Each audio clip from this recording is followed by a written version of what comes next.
Welcome back. All right, news of the day once again for all you fine people on the internet for your Friday, February the 21st, as well as a 14-game day tomorrow. 14. I'll probably be splitting this up. Probably the first three I'll do a review on their own. Just find some time, and then the other 11, and then of course the power rankings go up after that. Not anticipating huge changes in the power rankings from a couple weeks ago, but hey, if anything, people will be like, hey, right, yeah, the regular season, that's still going on. So with the break, we're going to see a lot of guys coming back. I talked about some injury stuff this morning. We're talking about some injury stuff again here, and I expect a bunch more to be going on tomorrow, and we'll see if I can shoehorn in video talking about players who are returning to action or however this may work.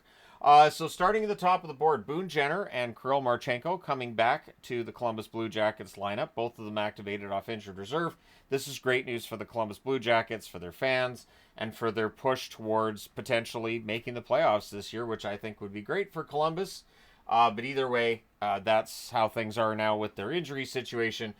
Kevin Labanc has had season-ending shoulder surgery. So sadly, Labanc, who had been in and out of the lineup as it was, now has shoulder surgery to end off his season. So, yeah, Columbus getting a little bit healthier. I know they called up Labate yesterday, too. It's been interesting watching teams calling up players and sending them down over this last couple of weeks. Really fascinating to watch, and a lot of it really is just cap moves. It's really to maximize their cap space at the trade deadline, although Columbus is not a team that needs to worry about that. They have all of the cap space this season. Philadelphia, so getting healthier. Tippett returning, Paling returning, Ristolainen returning, and Zamula returning. Of course, Ristolainen was unable to play for Finland at Four Nations, but he's good to return. They're all set to return tomorrow against the Edmonton Oilers. So a much healthier Philadelphia lineup, but a Philadelphia team that has fallen out of contention for a playoff spot at this point in time. Both waiver wire players yesterday cleared. Cholowski for the Islanders, Tyson Barrie for the Flames. I did see people saying, I wish my team could pick up Tyson Barrie. Barrie is not the same player that he was, say, 5 years ago. And he's on a very team-friendly contract with Calgary. Almost the entire contract disappears with it being sent down to the Wranglers. We'll see what ends up happening there. I can't think this is how Barrie wanted things to go, but he has a chance to play himself back onto the team. And if they make the playoffs, he would very likely end up on the playoff roster. Just for his experience, and because we know defensemen get hurt in the playoffs. Injury news around the Avalanche as well. Both Manson and Nichushkin are not traveling with the team on their 2-game road trip, which starts tomorrow in Nashville. So, Nichushkin being out of the lineup for at least the next couple of games, Manson as well, but Nichushkin has returned to practice, so he is trending towards a return. Winnipeg making a move here that I think makes some sense, and keep an eye on players who might be getting rested coming out of Four Nations. So tomorrow, Comrie gets the start against the St. Louis Blues. That game's in St. Louis. That's to get Hellebuck some rest because, I mean, it's just physically and mentally exhausting, that tournament that they were just in.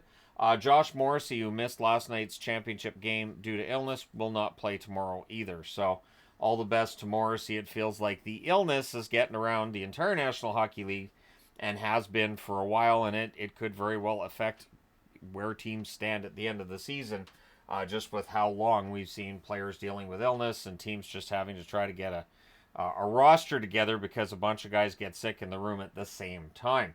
Matthew Tkachuk is seen as unlikely to play for Florida tomorrow, which does not indicate the severity of the injury, whether it's just going to be this one game or how many he might miss. And this is where that whole Warrior mentality of we're going to play through injury can come back to bite a team after a tournament like this. So all the best to Tkachuk. Hopefully he's not out for that long, but it looks like he's not going to be playing tomorrow for Florida as they host the Seattle Kraken. So Brock Boeser, Canuck fans would like to see him stay in Vancouver. It doesn't sound like that's going to happen. Word being that the team and the player are not in agreement at all on what the next contract would look like, cap hit wise, probably not in terms of years and all of that. So the Canucks have a couple options, either to treat him like he's their own rental at the deadline because they know they're not going to keep him, or that they move him at the deadline. So how the Canucks play between now and trade deadline could decide whether Brock Boeser is still a member of the Vancouver Canucks past the trade deadline. So I'm a huge Brock Boeser fan. I've got, I think, 3 different jerseys with his name on the back. I'd be sad to see him leave Vancouver, but it's part of business with the National Hockey League. It's something that I've grown accustomed to over the years. Doesn't necessarily make it a lot easier, but it is easier than it was when I was a kid. I was mad at certain players leaving made me mad in Vancouver. The maddest I got was Ronning. Ronning was the one that just really I never quite got over that one. Although the way Linden left didn't make Canuck fans very happy either.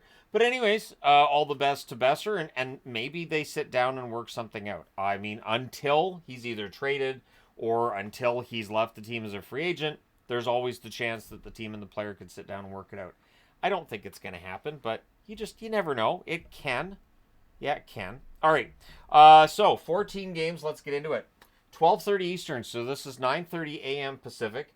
Minnesota Wild in Detroit against the Red Wings. Minnesota 33-19-4 on the season. They're 6-4 in their last 10. They're 2 points behind Dallas for second place in the division, whereas Detroit 28-22-5. They're 7-2-1 in their last 10 going into the break. And so Detroit looking to stay red hot. Minnesota should be healthier. They're still without Kaprizov, of course, but should be healthier, and we'll see how things go in Detroit. Then at 1 o'clock Eastern, 10 a.m. Pacific, the Edmonton Oilers in Philadelphia against the Flyers. The Oilers 34-17-4. They're 5-4-1 in their last 10.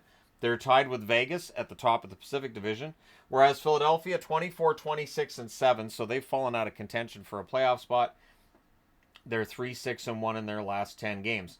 So the Flyers have been able to play spoiler here and there, but the Oilers should be feeling pretty darn good about themselves. It will be interesting to see how, for players coming back from this tournament, like McDavid, how they adjust to going back to just regular season hockey and how that all turns out. So, yeah, it should be an interesting one there. 3 o'clock Eastern, noon Pacific start between Washington and Pittsburgh. Washington 36-11-8 on the season. They're 6-3-1 or 6-1-3, I should say, in their last 10. Whereas Pittsburgh 23-25-9 on the season, 4-5-1 in their last 10. And before tomorrow night's game, they will be having a ceremony for the recently departed Mike Lang. Lang, longtime voice of the Pittsburgh Penguins. I think he just retired last year. I know he retired very recently, and so kind of a shock to the hockey community in his passing. And tomorrow they'll have a ceremony before the game. So get there. We'll see if that delays the start of that game. It may very well. These kinds of ceremonies can take a little bit. And I'm sure that there are a lot of people associated with the organization that will have a lot of nice things to say about Mike Lang. 5:30 Eastern, 2:30 Pacific start between the New York Rangers and the Buffalo Sabres. New York 27-24-4 on the season, 5-4-1 in their last 10. They're 3 points out of the playoffs currently, the New York Rangers. Buffalo 5-5 in their last 10. However, 22-27-5 overall. So they're nowhere near the playoff picture at this point. We know they're going to be sellers. We'll see how quickly we start seeing some trades around the Buffalo Sabres.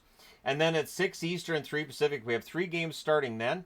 Starting with Seattle and Florida. The Seattle Kraken 24-29-4. They're 4-5-1 in their last 10. Florida 34-20-3 overall. They're 7-3 in their last 10 games going into the break.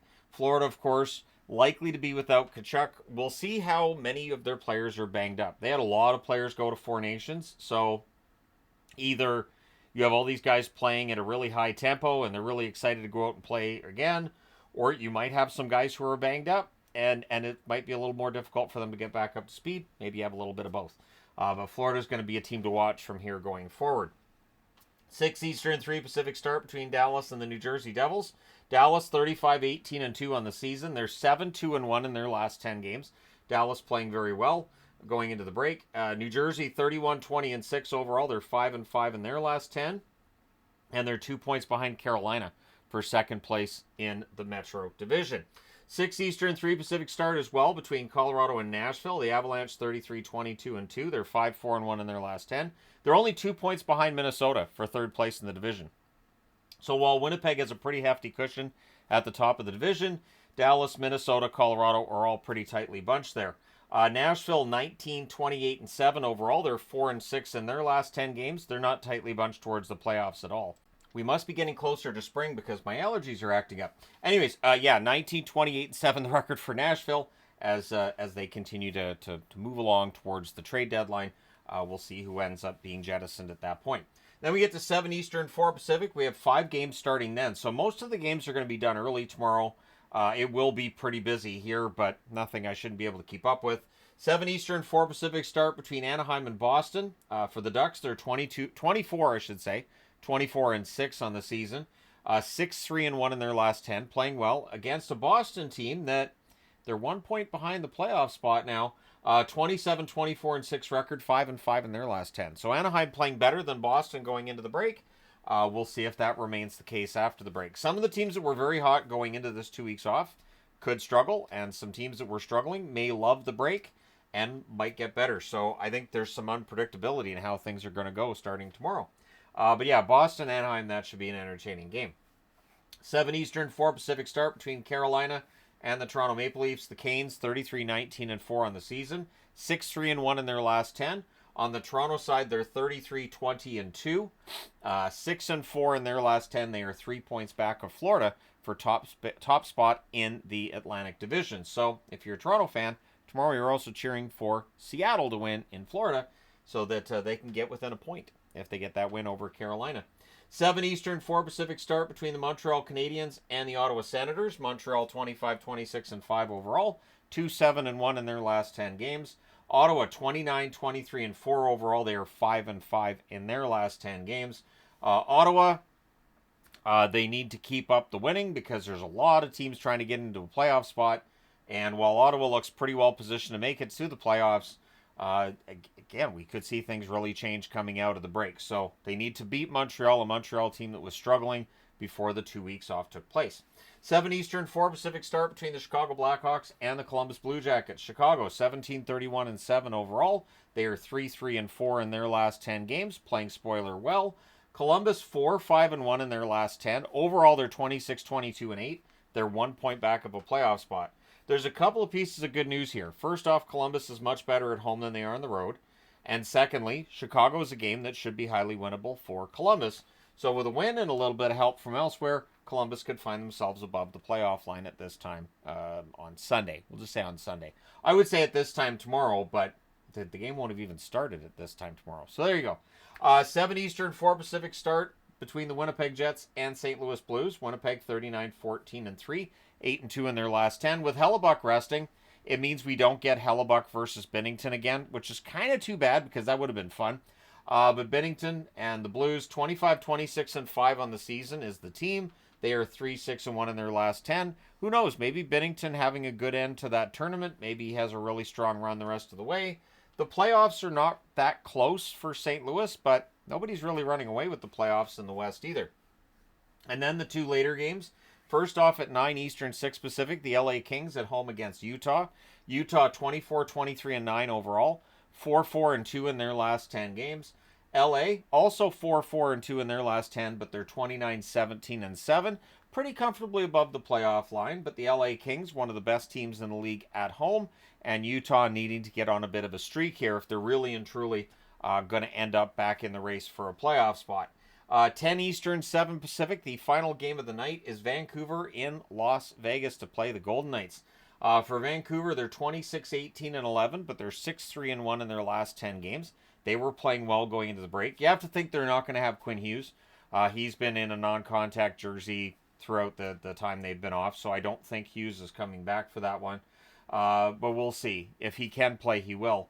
On the Vegas side, they're 33-17-6, as previously mentioned. They and Edmonton are tied for first place in the division. 4-3-3 record over the last 10 games for Vegas. Vegas has had their struggles, but they appeared to be coming out of those just before the break. We'll see what happens between themselves and the Vancouver Canucks. Those games can be very unpredictable. But let me know your thoughts and your picks for tomorrow as well in the comment section below, as always. Hit like and subscribe if you haven't done so already. Thank you guys so much for all your support. It's greatly appreciated. I'm glad the regular season's going to be back. And yeah, should be fun. I will talk to you again soon.